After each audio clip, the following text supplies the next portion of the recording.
Have you had performances that were nothing but stumbles on stage? Well, my next guest has worked in the entertainment industry for over 40 years with acting, directing, and producing, and he's going to offer a piece of advice to fix our stumbles and make them turn into spotlight moments. Stay tuned. Ciao, I'm Anna Harsh, professional dancer, author, and host of the Dance Floor podcast, the podcast that offers you advice, tips, and unique ways to find those life lessons that improve our lives. So grab your dance shoes and join me on the dance floor. Hey listeners, welcome back. I'm Anna Harsh, your host, and today I have Mr. Bob Spiotto. He is a director, an actor, producer. Bob, you wear many hats, and I know you have lots of experience. Welcome to the dance floor. Grazie, grazie. Bob, today we are sharing our ups and downs of performance moments and from spotlights to stumbles. And I know we both have had our fair share of both, but let's talk about a little bit about what you do right now and how you got to a spotlight moment. Okay, so wow, where to start with that? That's a whole story, right? I know. It's an adventure. It is an adventure. But you know, that journey and that adventure continues. It's different every day, and it just keeps evolving. And look, you know, and many of your listeners probably know that, you know, in the arts, we hopefully, if we are blessed, as I know I am, and incredibly grateful every day, that we reinvent ourselves as needed. You know, there's a certain chameleon-like quality to what we do. And you being the mover and shaker that you are, putting dance aside, in our own way, we're always moving and shaking, you know, and we're moving, hopefully moving forward. Always wanted to be a performer. Always wanted to be a performer. Even as a little kid, was performing out in the street, was performing for the family, you know, which is a lot of people's story, right? Continued in that way, took dance lessons, okay? To tip my hat to you, an amazing dancer, right? And so many dancers out there. And the fact that we've gotten to work with so many incredible dancers. I was the only male in the all-female dance school for over 10 years. I learned so much during that time. And I learned a little about dance, too. No, but sure. I did. And my mentor, who was my dance coach, her name was Hannah Kroner, who had an incredible story of her own, escaping from the Holocaust, getting out of Berlin. She performed in a dance company, and it was through her art that she was able to escape and come here. Had that not happened, and had she not survived and come here and started her own dance school, I never would have met her, and I never would have been affected by her, and she never would have had the impact on my life that she did. She took me under her wing. I was doing everything: tap, ballet, jazz, mime, the whole deal. She was featuring me in solo. She would work with me for hours after regular classes. It was a wonderful experience, and I owe so much to her. And I will always carry her inside, you know, for so long. And I still am in touch with a lot of the people I went to dancing school with, which is wonderful. Now, Bob, this is in New York, correct? This is in New York. This was specifically in Flushing, in Queens. Okay. Precise, if anybody has any, you know, connection to Flushing in Queens, where I was born and grew up. Obviously, elementary school, I was busy in all the shows, dancing, singing, acting. I was in the chorus. I was in the band. I played, you know, the guitar. I did it all. Same thing. On to high school. All boys Catholic high school, from a Catholic elementary school to a Catholic high school. The girls were shipped in at the end of the day for the rehearsals. I was in the band in high school, played the flute, took Italian lessons, sang in church on Sundays with the guitar, was in all the shows in all 4 years of high school, came back for a fifth year in an alumni show. We were able to come back. And the girls were brought in to rehearse in the afternoons. So that was, you know, an amazing experience. During that time, I was starting to get involved in other things. I started to find my way into clowning. Actually even auditioned for the Ringling Brothers Barnum and Bailey Clown College. Got in, was accepted, but decided not to go because I didn't want that life. I felt like it was not going to be a good fit, but I was happy to have auditioned. I almost auditioned for the Cirque du Soleil. I got an audition option, invitation to audition, but I'm Right? with you. Like I wasn't ready to leave and live that world at the Right. time, you know. Exactly. Exactly. Maybe now that might be not so bad because I feel like life is a circus right now. No question. Three rings plus. Three rings Um, plus. But Bob, absolutely. when you were going through those time periods, did you ever Yep. have a show that you're like, this didn't go well at all? Like this is a stumble for me, like a You know, mishap, or you're just like, this is an off performance. there probably were some, but it's hard to retrace some of those that were so far back, and there were Sure. so many. I took what I could and learned so much with every single experience. Right. So, as I had mentioned, every stumbling block really should be a stepping stone, right? Uh, you trip, you fall, you get up again, or you trip and you keep going. That's why they're called pratfalls, right? That's right. But it's a That's right. fake. It's not. Everybody goes, "Oh, are you okay?" Not only are you okay when you take a pratfall, right, with that kind of shtick and that kind of comedy, Right. you're better than okay because you've gotten the reaction that you wanted, and that wonderful response from the audience builds you up and pushes you forward. So it's an interesting concept. I've always thought of that.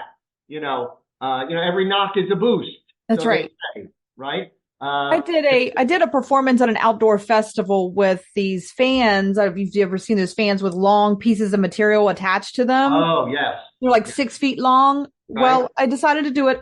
Keyword is outdoor festival. Oh, And I was ready to do my solo and the wind decided to be the feature of my solo instead of right. fans.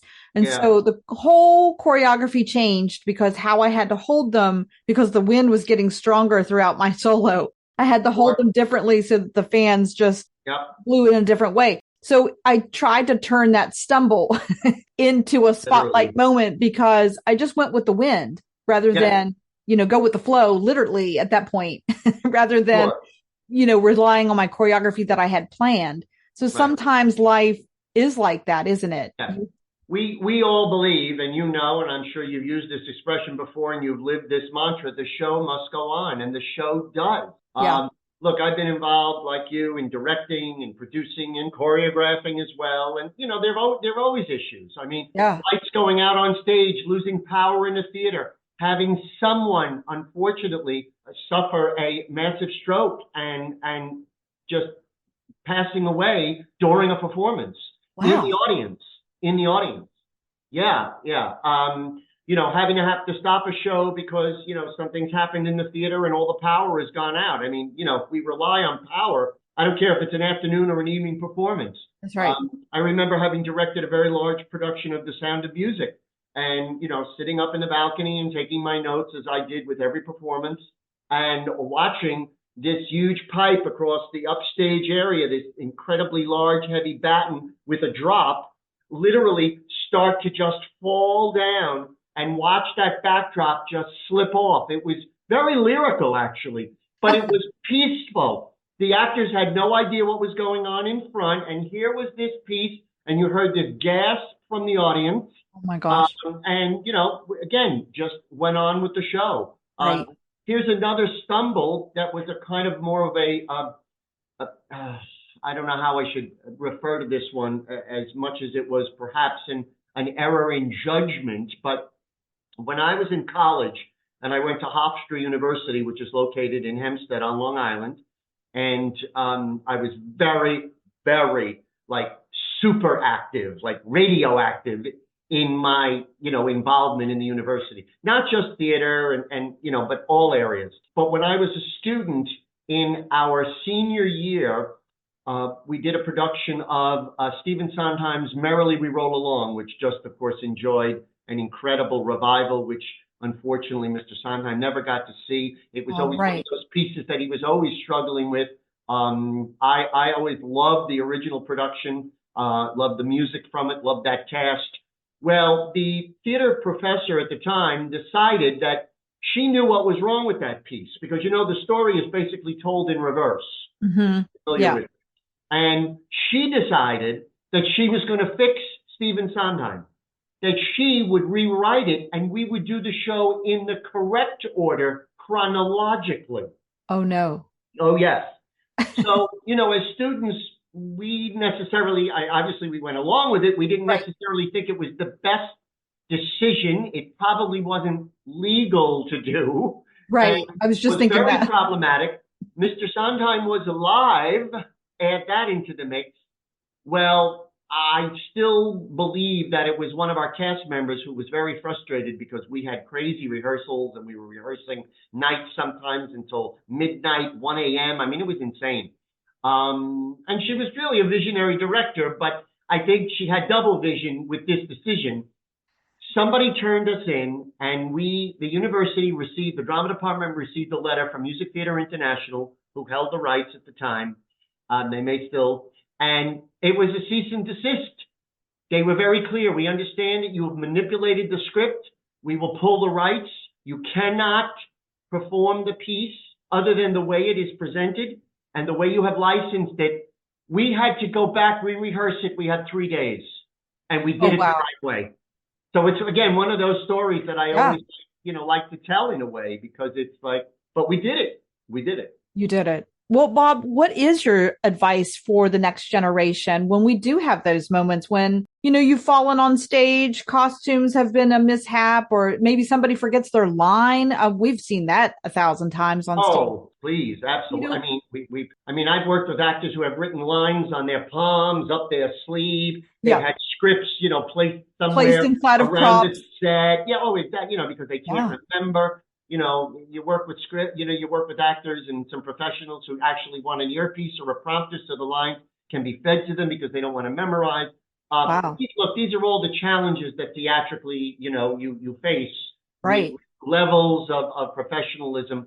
Bottom line, professional or not, keep it real, keep it honest, be sincere, do good work, stay committed. These are things that I was always taught. These are things I've always taught others. And these are things that have inspired me in all of my work, whether it's as a performer, a creator, a producer, a director, a master of ceremonies, a host, whatever it is. It's got to be, and it really has to come from not just the heart, but the soul, the marrow. I mean, as deep as you can go and then deeper still. Right. It's funny you talked about, the mistakes and things that happen on stage. As an actor, I've done it. As a director, I've seen it and had to correct it. People drop things, right? Somebody is using a cell phone on stage and something happens and they drop the cell phone, or they're walking off stage and something falls. I used to get so annoyed when actors would step over something on the stage as opposed to picking it up. Everybody in the audience saw that. Now Right. everybody's focused on this, becomes now a play about the tissue or the paper cup or the pen or whatever it is. Yeah, I was always Or taught to use it and make it part of the scene. Like pick it yeah, up, take it off stage with you, pass it on to someone else. Who cares? but that's the art of improv. And you Yeah, have to be pretty good and feel pretty good about yourself and very self-assured and have the confidence to be able to pull that off. Now, I've done that shtick, always. I mean, I've always dealt with those issues. Sometimes I've welcomed them when they happen. And then there's the added element of the audience. What happens if the audience reacts to something you say or do? If you've opened up that fourth wall, you've invited them in, they're going to do whatever they want to do. I mean, they're going to say what they want to say. They're going to react how they want to react. You can choose to ignore them. But I always find that if you ignore your audience, you've offended them. Because if they want that kind of relationship with you, isn't that what live theater is about? correct. Yeah, I mean, I would say that maybe in certain plays, you'd have to be a little careful about doing that. sure. Yeah, But certainly in musical comedy, let it loose, let it go for right? sure. Yeah, you want to react and invite the audience in because that's why they're there. I mean, they want to be a part of the show. They are that other character that you don't plan on sometimes. But Right. that's how we can make those stumbles into spotlight moments, I think. Absolutely. And that might make or break someone's career for sure if they don't practice those things. So I always tell dancers, especially actors, as you know, we play those games, those improvisational games, but that goes past the arts. I think in life, you have to do improv every day. It's not going to go as planned. What you have on your calendar, that may or may not happen, but it's a hope. Right. But I want to, you brought up, I want to show you something. Wait a minute. Let me see if I have it. Hold on one second. I'm going to roll back. We'll take a little commercial break while you're rolling.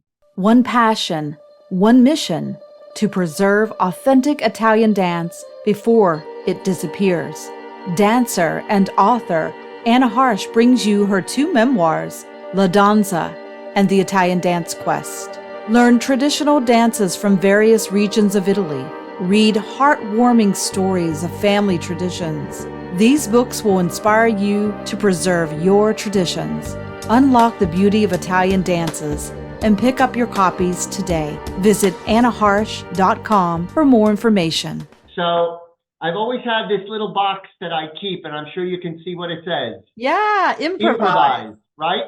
But when you open it up, it says improvise on this lovely little silver rock, but then it says sing your own song. I love that. And right? It's little, little things like that. And any time, I've been either teaching or directing, and I've taught theater with children. I've taught acting classes to adults over the years, even in a continuing education environment where people have always felt that they wanted to do that or feel more confident about themselves. I've taught CEOs of companies and corporations to be able to be more comfortable in front of an audience, whether it's a boardroom of 6 or an audience of 600. You use these expressions, you use sayings, you use mantras, because whatever it is that might get through to somebody and stay lodged within them can help inspire them. And if we as artists don't conspire to inspire, what's the point? Bob, I couldn't have said it better myself. That's what we're here for. It's a community, and we all need to work and grow together. And that's how we strengthen one another and become, gosh, just a powerful community that just shares the arts and explodes with inspiration. Right. When you talk about the stumbles, and I use the word maybe pratfalls or slip-ups, I mean, there's a million different expressions you can use. Again, we know that those are important teachers, as are all of our successes, whether they be very minor, and everybody can measure those according to their own beliefs and wants, desires, reactions. But at the end of the day, I hate using that phrase, but I use it sometimes. We all are, as you just said, we're together in that goal. It's what brings us together, and I know I have personal stories, tragic stories. The arts have saved me. Yes. The arts have saved me. There's no question. And you speak to many an actor or performer or anybody in the arts, their art has been, to a degree, their salvation. And it's not because they're trying to escape from the real world or deal with something or try to... No, it's a way of comforting and going through something. You have to go through something in life that might be tragic, grief, whatever it is. The arts are there to tell that story and be a part of that journey that you've had. And if it wasn't for the arts, they hold all of our stories, our history, our journeys. And when you want to refer to a point of time, maybe in your own personal life or in our world history, you look to the arts, and that will tell you the story for sure. And you, in your own amazing, incredible, and unique way, have done that with these incredible, stories, not to mention just the stories, but the visuals and the creativity of the dance, which of course has to be seen. I mean, we have to see the dance. You can write all the stories about the dance, but you're capturing it and bringing it to life, bringing it to light, bringing it to new people. So, I tip my hat to you and say, bravissima for you doing this, because if not for you, who would? I hear that often, Bob, and I appreciate your support because it does mean a lot to me. And I get that from so many audience members that say, gosh, I haven't seen this dance since I was a little girl or a little boy, in Italy or in, my little Italy town, maybe in the USA. And so these are important times for us as artists to keep telling our stories, keep showing them, but more importantly, the energy that you feel, right? Like you talked about the audience feeling something, seeing something, being a part of the show. The energy that we get on stage as dancers can't be written down. You're right. You have to experience it. And it's funny because whenever I have a rehearsal, and I don't necessarily work with as many professionals anymore and or students as I used to. So I work with a lot of other individuals, just people as part of my job as a director of events at an over 55 community where Yeah, I'm basically the Wizard of Oz here. I love that. They give me so many different titles, and I'm doing my work. I've found another Yeah. way to reinvent myself, and they've gotten more involved in doing performances and doing interesting biographical pieces about various historical people. And so there's nothing like, and you know it, there's nothing like walking away after having had a 2 or 3 or 4 hour rehearsal. And Yeah. the feeling that comes out of that, and it's just the satisfaction is you're just so energized. It can't even describe it. Can't No, describe you can't. Well, Bob, I just want to share, speaking of energy and feeling it in person, I will be in the New York area May 4th from 2 to 4 p.m. at the Long Island City School of Ballet. And I'll be giving an intense workshop on Italian dance, and not just the Southern tarantellas that we may or may not have seen, but Northern dances that have never been seen in the United States. So I invite all the listeners, if you're in the New York area, and, come and join me for this workshop May 4th at 2 p.m., Long Island City School of Ballet. And you can register for that at annaharsh.com. You're going to send me that info, and I'm going to blast it out to folks I know in this general, New York, metropolitan area, Queens and Long Island, because I'm sure you might pick up a few more people. Well, Bob, I appreciate that. And I can't wait to meet the community there. I love New York, as you know, and I've been there several times and got a chance to dance there myself. And throughout my college days, we traveled through New York and performed at different places. So I'm looking forward to being back in the Big Apple and dancing with everyone there. Bob, thank you so much for sharing your advice, your sweet stories, and incredible journey. So much history and so much experience for you. I can't wait to keep in touch with you. And please come back and share more wisdom on the dance floor with us. Happy to do so. My pleasure to keep the dance going. Bob, I keep on dancing for sure. How can we keep in touch with you? Tell our listeners how they can follow your journey. Sure, I'm easy to find. I'm never hiding. I'm not. That's what we do. We're out there, right? I don't have a website. I'm embarrassed to say after all these years, but I've actually started to work on one. I hope to finish it at some point because it'll open up a whole new world to me. Okay, so that's great. But I'm easy to find on Facebook, and it's just Bob Spiotto, Spiotto. You probably have it up there. So I can be found. I can be, send me an instant message. Tell me you saw me on this, amazing podcast. You want to talk about something, connect about something. Happy to send you more information about me and all the shows I do, all the one-man shows that I've created over the years, especially the Italian American related one-man shows, and many, many others, musical shows, where I also tell the stories of all of these incredible people that have made impacts on so many people's lives, right, but need to be told in a very edutaining way. And that's what we are continuing to do for sure. Bob, thank you so much for sharing your time and everything. And I'll include all of your information on our show notes so you can follow Bob on his journey and all of his amazing productions and entertainment services that he offers. Don't forget to like, share, and subscribe. I'm Anna Harsh. Until next time, keep moving on the dance floor.